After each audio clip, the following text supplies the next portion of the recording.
सुबह की हल्की किरणें खेतों पर उतर रही थीं। गांव की पगडंडी से एक जवान तेज कदमों से चला आ रहा था। वर्दी पहने, कंधे पर बैग लटकाए, सीधा अपने घर की ओर। शारदा देवी अपने आंगन में तुलसी को जल दे रही थीं। अचानक किसी की आवाज आई, माँ! शारदा देवी ने पलट कर देखा। उनके बेटे अर्जुन को उन्होंने पूरे 2 साल बाद देखा था।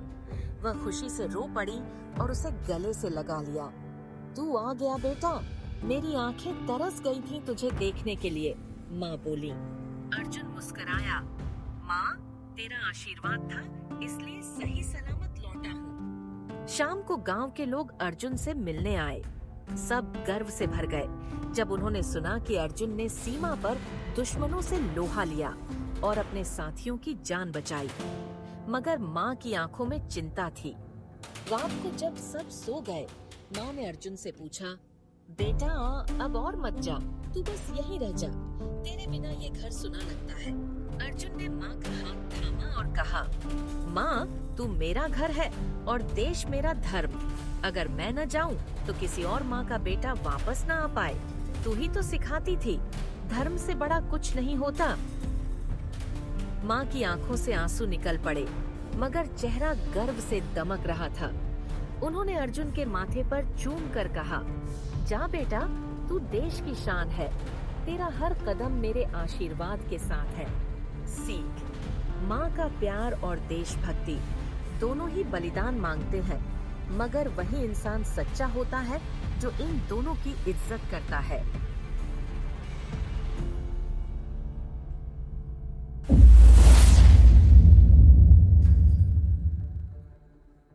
कहानी का नाम राजकुमारी और हिरन।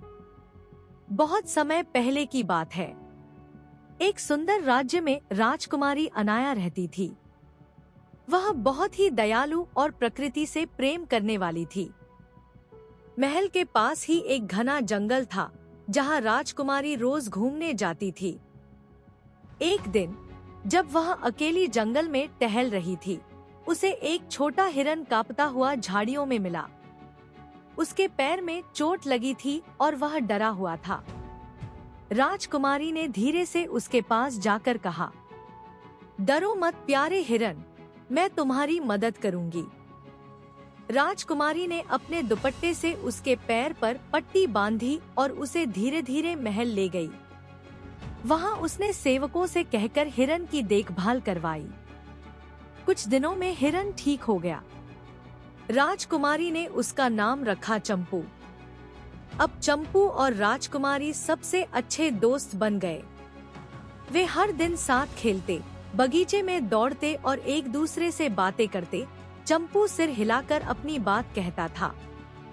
एक दिन जंगल में कुछ शिकारी आ गए। उन्होंने चंपू को पकड़ने की कोशिश की, लेकिन जैसे ही राजकुमारी को पता चला, वह तुरंत घोड़े पर बैठकर वहां पहुंची और जोर से बोली, यह मेरा मित्र है, इसे छूना भी मत। राजकुमारी की बहादुरी देखकर शिकारी डरकर भाग गए। उस दिन के बाद जंगल के सारे जानवर राजकुमारी को अपना रक्षक मानने लगे। और चंपू, वह जीवन भर राजकुमारी के साथ रहा, उसके सुख दुख का साथी। शिक्षा, प्यार, दया और सच्ची दोस्ती जानवरों और इंसानों के बीच भी हो सकती है, और सच्चे दोस्त मुश्किल वक्त में एक दूसरे का साथ देते हैं।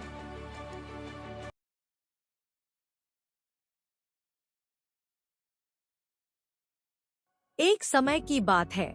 एक हरे पंखों वाला चतुर तोता और एक सफेद सुंदर बत्तख एक ही तालाब के पास रहते थे।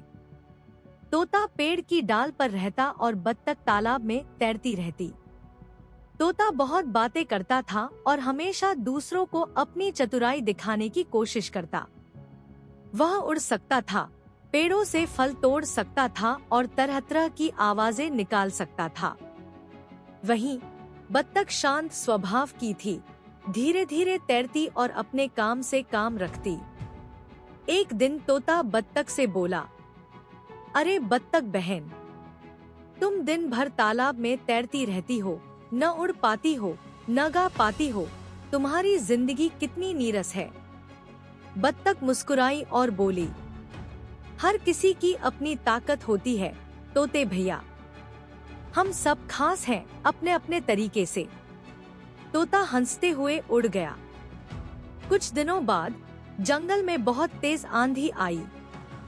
पेड़ों की डालियां टूटने लगी और बारिश जोर से होने लगी।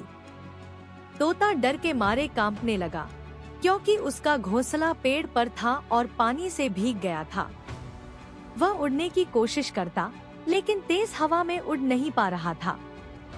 तभी बत्तख ने उसे आवाज दी, तोते भैया, नीचे आ जाओ, मैं तुम्हें अपने पंखों के नीचे छुपा लूंगी। तालाब की किनारी ज्यादा सुरक्षित है। तोता तुरंत नीचे आया और बत्तख के पास जाकर बैठ गया। बत्तख ने उसे अपने पंखों में छुपा लिया और दोनों सुरक्षित रहे।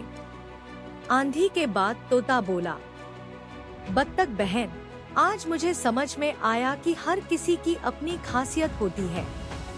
आज तुम्हारी समझदारी और शांत स्वभाव ने मेरी जान बचा ली। बत्तख मुस्कुराई और बोली, तोते भैया, यही तो दोस्ती है, एक दूसरे की मदद करना। सीख, मोरल, हर किसी के पास कोई न कोई विशेषता होती है। हमें दूसरों का मजाक उड़ाने के बजाय उनके गुणों की कद्र करनी चाहिए।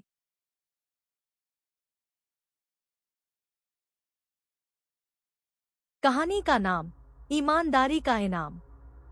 एक छोटा सा गांव था, जहां एक गरीब लड़का राजू अपनी मां के साथ रहता था। उनके पास ज्यादा कुछ नहीं था, एक छोटी सी झोपड़ी, थोड़ा सा खेत और 2 वक्त की रोटी। लेकिन राजू के पास एक अनमोल चीज थी, उसकी ईमानदारी और मेहनती स्वभाव। हर दिन राजू स्कूल से लौटने के बाद खेत में काम करता और रात को मां की गोद में सिर रखकर सो जाता।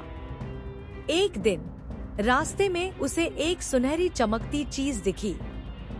जब उसने उठाकर देखा तो वो एक सुंदर सी अंगूठी थी। जैसे ही राजू ने अंगूठी को हाथ में लिया, आसमान से एक तेज रोशनी आई और एक सुंदर परी उसके सामने प्रकट हुई। परी ने कहा, मैं परी लोक की रक्षक हूँ। यह अंगूठी मेरी है जो धरती पर गिर गई थी। तुम्हारी ईमानदारी के लिए मैं तुम्हें एक वरदान दूंगी। मांगो, क्या चाहते हो? राजू थोड़ी देर सोचकर बोला, परी जी, मुझे कोई सोना चांदी नहीं चाहिए। बस मेरी माँ की तबीयत हमेशा अच्छी रहे और मैं पढ़ लिख कर बड़ा आदमी बन सकूं, ताकि दूसरों की मदद कर सकूं। परी मुस्कुराई और बोली, तुम्हारा दिल बहुत नेक है राजू, तुम्हारा सपना जरूर पूरा होगा। उस दिन के बाद राजू की जिंदगी बदल गई। उसकी माँ ठीक रहने लगी, राजू को स्कूल में स्कॉलरशिप मिली और गांव के लोग भी उसकी मदद करने लगे। सालों बाद वही राजू एक बड़ा अफसर बना और अपने गांव में स्कूल, अस्पताल और गरीबों के लिए घर बनवाए। लोग आज भी कहते हैं, सच्चाई और ईमानदारी की पहचान ऊपर वाला खुद करता है।